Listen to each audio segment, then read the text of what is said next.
Hey guys, how we doing? So we're back on another Swagkage video.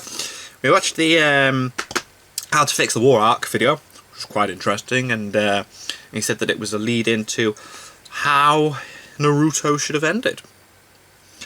Be interesting to see this. I reckon Madara will have more to do with the actual ending of the show than he did originally, because, you know, Swagkage loves that Madara. I think he's going to give him a little bit more time in the spotlight. Other than that, not really too sure where else he's going to go. So let's do this. This is how Naruto should have ended. Yo, how's it going, everybody? Swagkage here, and welcome to today's video.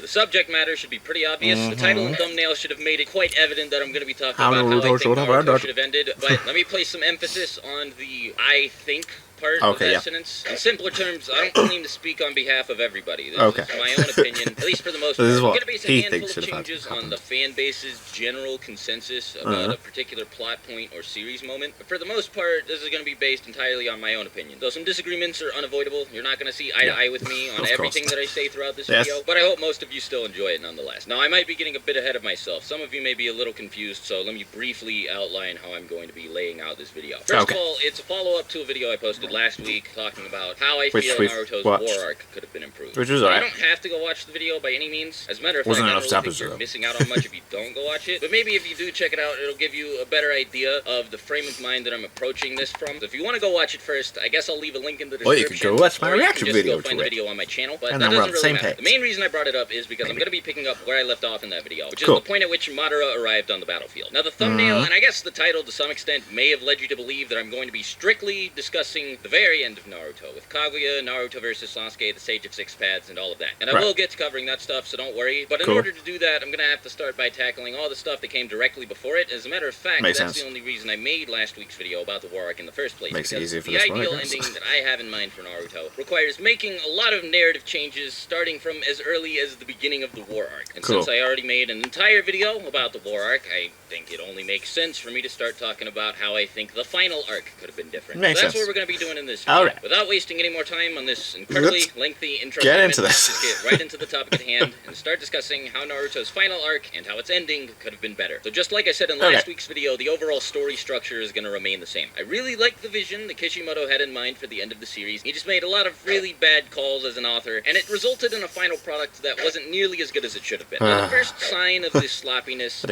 the insane amount of ass pulls, contradictions, Deus Ex Machina, and things of that nature. This shit is fucking omnipresent throughout Naruto's final arc. And now, look, it's possible to justify a lot of this stuff by doing some pretty arduous mental gymnastics, but first of all, that should never be expected of a reader, and second of all, that only applies to some of these examples. The others are just straight-up plot holes or contrivances. At best, they're extremely convenient coincidences, and then there are also just plenty of instances of really bad or stupid writing. Let me provide a list of examples of what I'm talking about.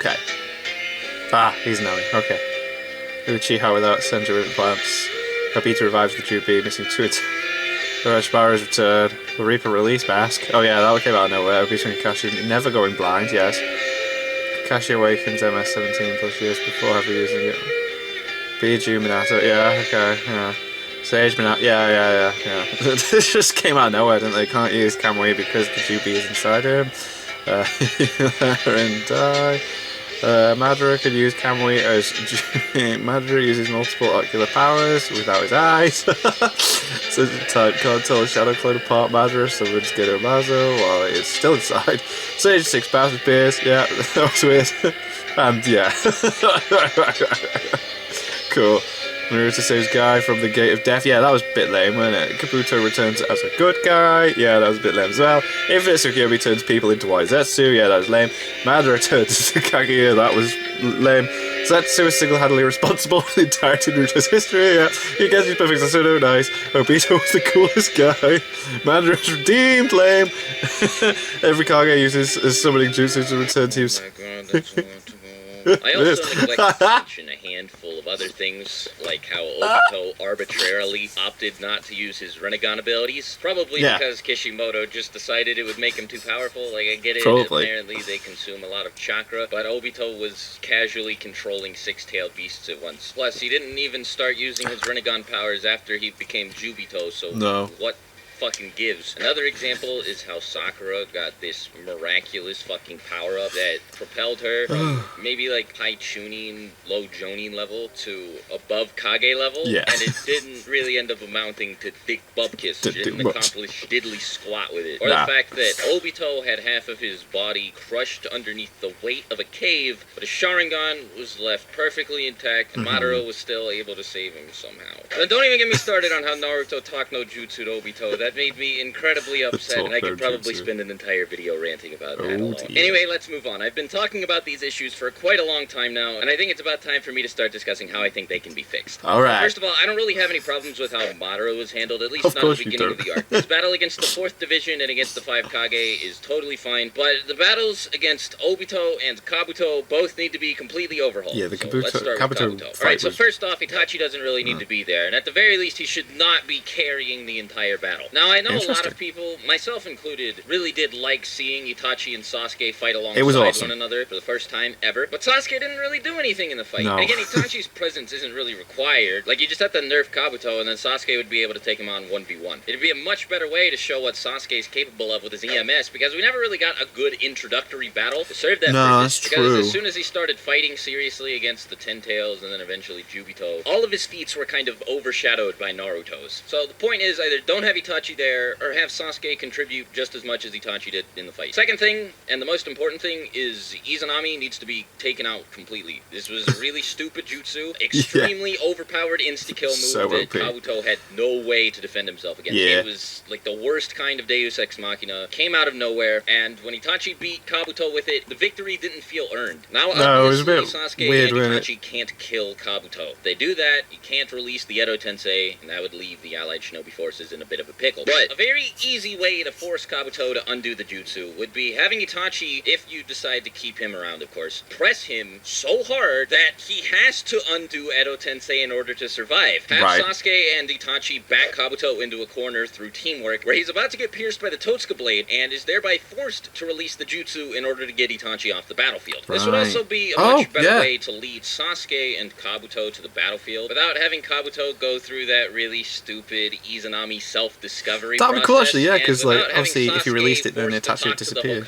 Obviously, his conversation with Itachi could help change his worldview a little bit, make him a bit less hell-bent on destroying Konoha or something like that. But if Kabuto found out that Madara had resisted the Edo Tensei release, he'd probably head straight to the battlefield after finding this out, in order to attempt to seal Madara himself, and Sasuke would follow him in hot pursuit. Now, I don't want to speak for anybody else, but to me, this sounds a lot more organic than what happened in the original series. Anyway, this brings me to my next point. Orochimaru should not come back. That didn't make sense at all. That was really weird. He was sealed inside of Itachi's Susanoo gourd by the Totsuka blade, but somehow he had chakra residue on a curse mark somewhere and was able to, like, that was very, very ass. That wasn't Orochimaru. That was some kind of weird senjutsu clone or something. Anyway, by extension, if Orochimaru doesn't come back, then the first 4 Hokage can't either. And look, I know a lot of people probably aren't going to agree, but it didn't make any sense for there to be this Reaper release mask just lying around. It was just so bizarre, wasn't it? I had a problem with that. But Orochimaru, especially because Kabuto wanted to add the first 4 Hokage to his arsenal, but he said he couldn't because they were all trapped inside the belly of the Reapers. So if Orochimaru knew about this, surely Kabuto would as well. Yeah. There are just a whole lot of reasons why this plot device doesn't make sense, and so even though it's at the expense of a lot of really cool moments, the first 4 Hokage, they don't need to return. By extension, Naruto should not only be the Jinchuriki of half of the 9 tails, he should definitely have the whole thing, because having Minato, like, split it in half just so that he can have Biju mode is very bizarre, to say the least. Alright, so next up, Obito. Now, he's a lot more difficult to handle because of one thing in particular, that being he completes the 10 tails without either Gyuki or Kurama. Yeah, and now, weird. This is kind of dumb because it shits on the entire war arc by invalidating it. It just begs the question, okay then, if it was that simple, why did he even declare war against the allied shinobi forces? He could have just used the tentacle that B left behind when Sasuke was sent to capture him, and I'm sure he could have gathered some residual chakra some other way. Like, there's no way you can tell me it would have been easier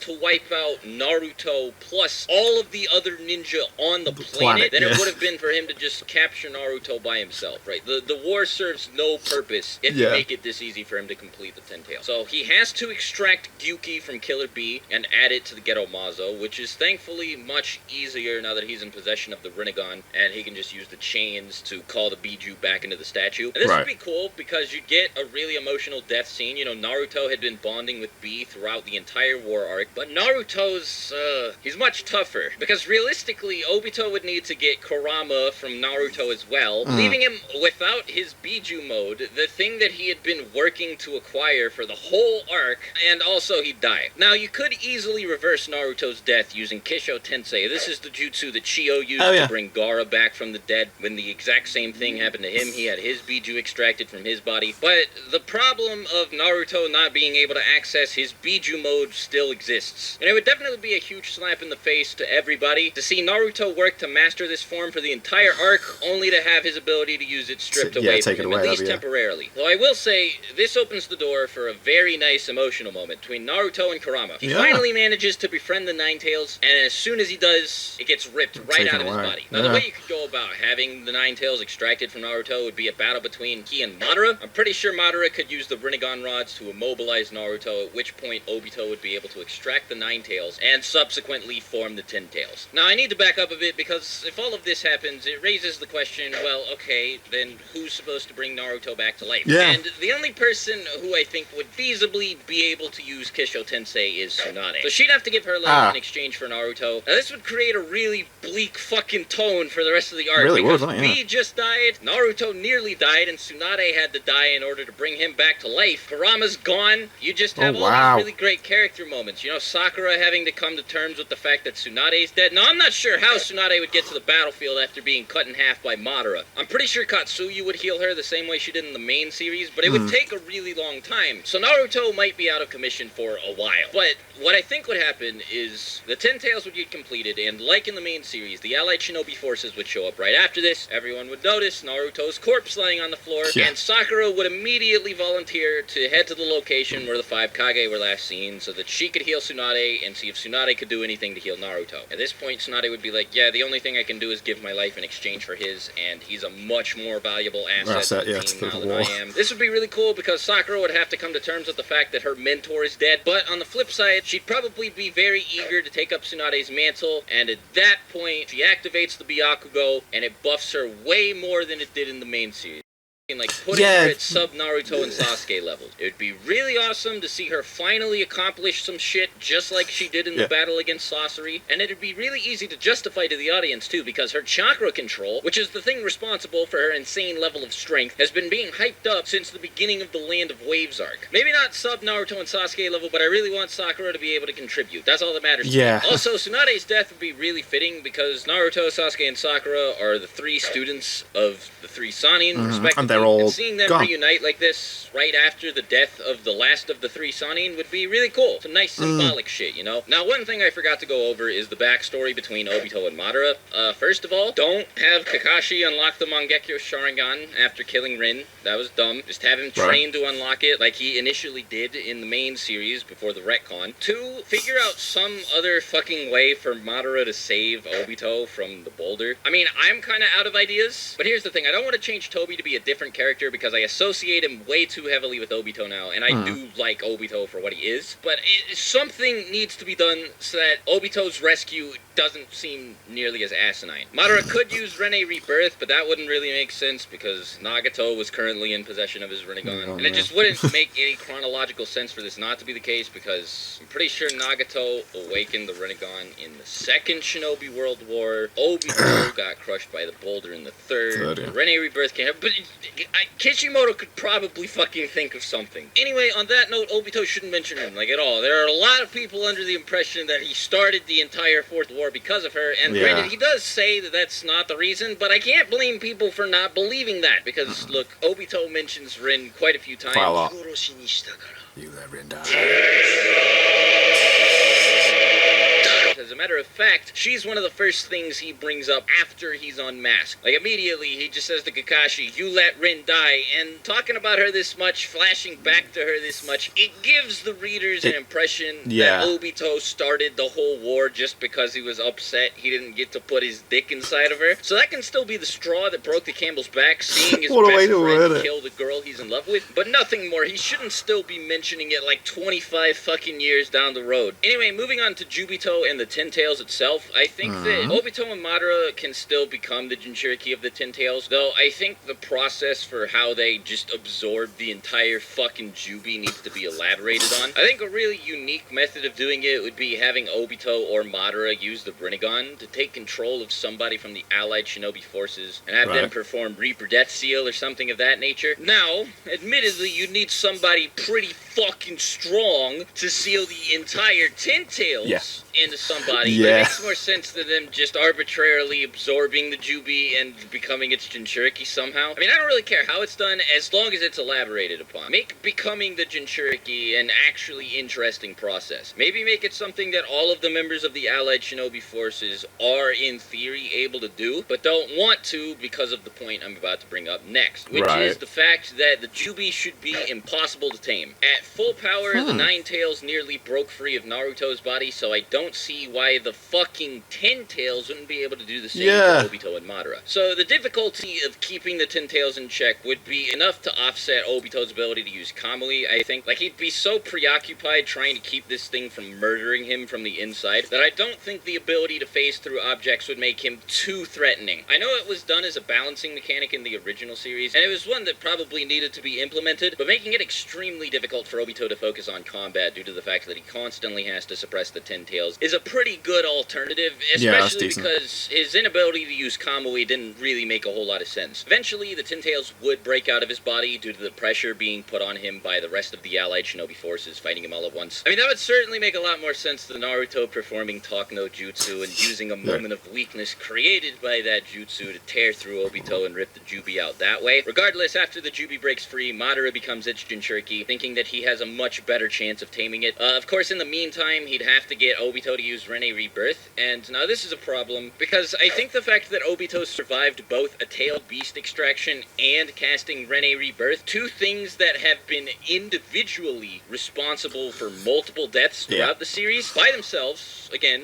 emphasis on individually, is really dumb. You could probably explain it away by having Madara attach Black Zetsu to Obito's body the same way he did in the main series, and artificially pump chakra into his body to keep him alive that way, because in this ending, Zetsu still belongs to Madara, not fucking Kaguya. So Madara can transmit chakra through him. And then Obito uses Rene Rebirth, and then uses whatever sealing jutsu he did earlier to seal the Ten Tails into Madara's body. Madara would also retrieve both of his Rinnegan much more easily, since I think it would be reasonable to assume he could use Zetsu to suppress Obito's chakra and keep him from using Kamui to go into the other dimension. That way he wouldn't have to follow him there by taking Kakashi's eye, which was also really silly. Then he would tear through everybody, Guy would get his moment in the spotlight, and the guy would stay dead because, trust me, his sacrifice would have much more emotional impact than keeping him alive would. But this brings me to, what the fuck are Naruto and Sasuke gonna do? Because at this point, I feel like half of the allied shinobi forces would be dead, and Naruto and Sasuke would both be on the brink of death. Because, look, all Naruto would have access to is Sage Mode now. He's not really gonna be able to do much against the Jubi Jinchuriki Madara, and EMS Sasuke would have the exact same issue. But I don't like the Sage of Six Paths appearing out of nowhere with no explanation. Really that was a huge head scratcher for me. And yet at the same time, I do like the powers that he gave Naruto and Sasuke access to. So here's how I think I would alter the Sage of Six Paths appearance. It would still show up. It would be done through this weird, unorthodox variation of the jutsu that Minato and Kushina used to seal themselves in Naruto's psyche, where they would come forth whenever a specified event or series of events took place. Something like that that would allow the Sage of Six Paths to either appear in the psyche of both Naruto Naruto and Sasuke, or appear as an illusion on the battlefield, or like send his chakra to Earth or something. You know, what he could do is, a certain amount of time after the revival of the Ten Tails, he could have a seal somewhere that goes off and projects his chakra somewhere into the world, where he'd be able to meet with Naruto and Sasuke and give them some of his power. Makes sense. And Yeah, this that'd be is cool. where I think Naruto would get his QB chakra mode back, because the Sage of Six Paths could remark that his Nine Tails chakra mode was very similar to Asura's three-headed avatar, and he'd be like, well, I can give you an ability just like that, no need to worry.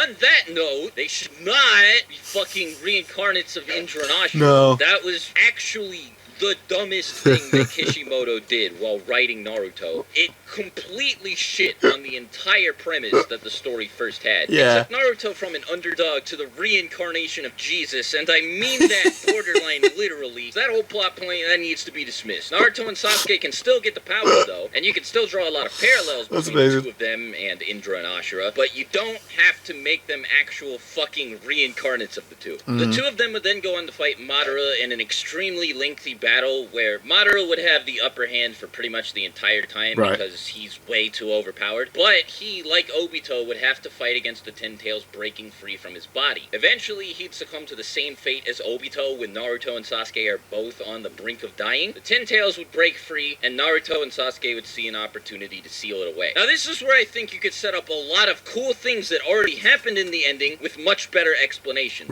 So, first of all, now that they're both equipped to handle this thing, Naruto and Sasuke would react to completely different ways to seeing the Ten Tails. Sasuke's first instinct would be to either kill it or seal it away, whereas Naruto would want to try and use his Six Paths powers to split it back into the 9 Biju, especially if he'd just established a friendship with Kurama right before he got extracted from it. Now this would help strengthen the foundation of the conflict that goes on between Naruto and Sasuke later on in the arc. It would give Sasuke a much better direct reference to draw from as to why he thinks Naruto isn't fit to be Hokage, and it'd also give them a much more visible thing to fight over than just their philosophy, which you hadn't really gotten to see any of from Sasuke in the first place. It just sort of came out of nowhere. Also, this could be a much better way to justify Kaguya's appearance. Trying to fuck around with the Ten Tails by using the creation of all things, the same jutsu that the Sage of Six Paths used to initially split it into the 9 Biju, might end up leading Naruto to accidentally send Kaguya's conscious back to the forefront of the Ten Tails' mind, allowing her to take over, and through some kind of transformation jutsu or something, compress her body back into its original form. Now, I say with a transformation jutsu because I think Kaguya's transition into the Ten Tails should have been permanent. It didn't really make a whole lot of sense for her to take Madara's body over and then suddenly have access to her regular body again. Like, she became the Ten Tails as a consequence of eating the fruit of the Shinju tree, and that's how it should have stayed. The only reason she didn't initially transform back, I thought anyway, was because over the course of becoming the Ten Tails, she was slowly driven insane, but regaining her consciousness and awareness would fix this problem. She'd still be batshit crazy, but she'd at least be a bit more composed, and I think she needs to be a lot more composed and a lot more intelligent than she was in the main series. Also, on the subject of Kaguya, don't tie Black Zetsu to her. That was a dumb plot twist. I think it was perfectly fine for him to be the manifestation of Madara as well, and him writing all of Shinobi history was really stupid too. Now, like I said, Kaguya doesn't need to show up, but personally, I really like her design, and I think that given the ending I'm going for, where the Ten Tails breaks out of Madara and Naruto and Sasuke don't actually beat him, it would be a lot more satisfying for there to be an actual threatening enemy that isn't only defeated because of the fact that they're unable to control their power.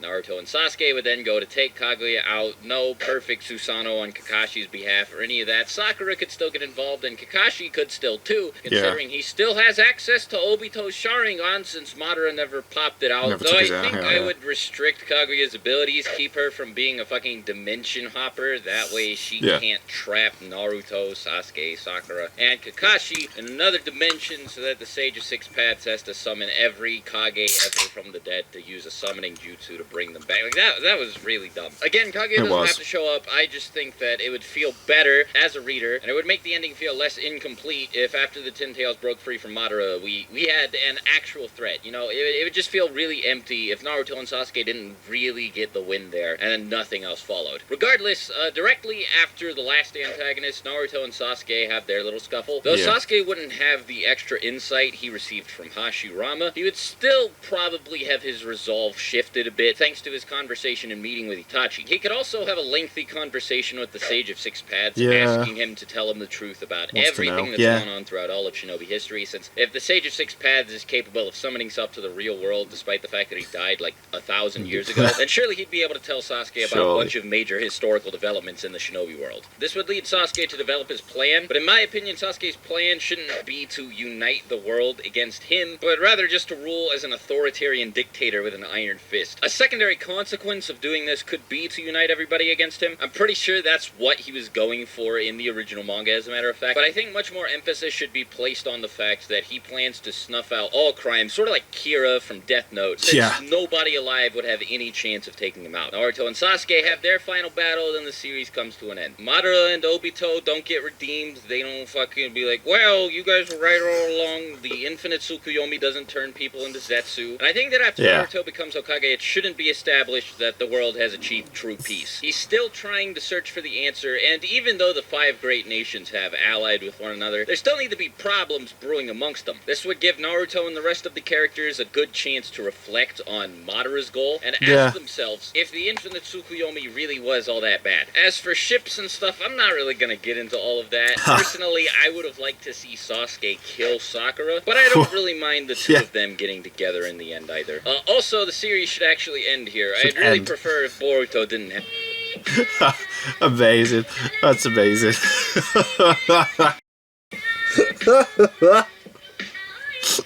Oh, he didn't even get into it. It's just like... That's good. Some really good good ideas there. Those boss. Yeah. Like, imagine that. That'd be cool. You'd feel more... You'd feel like the good guys were going to lose at points, wouldn't you, as well? It's like, Naruto's not as good as Bijou mood, and,